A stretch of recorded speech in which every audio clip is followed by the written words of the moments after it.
Donald Trump আবারও রাজনৈতিক অঙ্গনকে নাড়িয়ে দিলেন নতুন এক অভিবাসন কঠোরতার ঘোষণায়, যা নিয়ে পুরো দেশ জুড়ে শুরু হয়েছে তুমুল আলোচনা। সাম্প্রতিক এক ব্রিফিংয়ে তিনি জানিয়েছেন, যুক্তরাষ্ট্রে অবৈধভাবে প্রবেশ, ভুয়া আশ্রয় দাবি এবং নথিবিহীন কাজের বিরুদ্ধে এবার আরও শক্ত অবস্থানে যাবে তাঁর প্রশাসন। ট্রাম্পের দাবি, আমেরিকার নিরাপত্তা রক্ষা করতে এই পদক্ষেপ নেওয়া ছাড়া আর কোনো পথ নেই। নতুন পরিকল্পনায় ফাস্ট ট্র্যাক ডিপোর্টেশন, সীমান্তে বাড়তি ন্যাশনাল গার্ড মোতায়েন এবং অবৈধ কর্মসংস্থানে জড়িত প্রতিষ্ঠানগুলোর বিরুদ্ধে কঠোর জরিমানা অন্তর্ভুক্ত থাকতে পারে। বিশেষ করে যেসব শহর স্যাংচুয়ারি সিটি হিসেবে পরিচিত, সেগুলোর বিরুদ্ধে ফেডারেল ফান্ড সংকোচনের হুমকিও দিয়েছেন ট্রাম্প।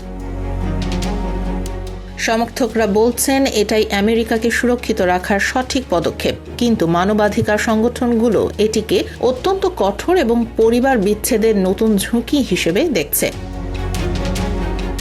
সামাজিক যোগাযোগ মাধ্যমেও বিষয়টি নিয়ে চলছে তীব্র বিভাজন। কেউ বলছেন এটি নিরাপত্তার জন্য জরুরি, আবার কেউ বলছেন এটি ট্রাম্পের নির্বাচনী কৌশল। সব মিলিয়ে ট্রাম্পের এই নতুন কঠোর নীতি অভিবাসন বিতর্ককে আরও উত্তপ্ত করে তুলেছে। দেশ জুড়ে প্রশ্ন একটাই, এই বোমাবাজি ঘোষণার পর আমেরিকার ভবিষ্যৎ অভিবাসন পরিস্থিতি কোন দিকে যাবে?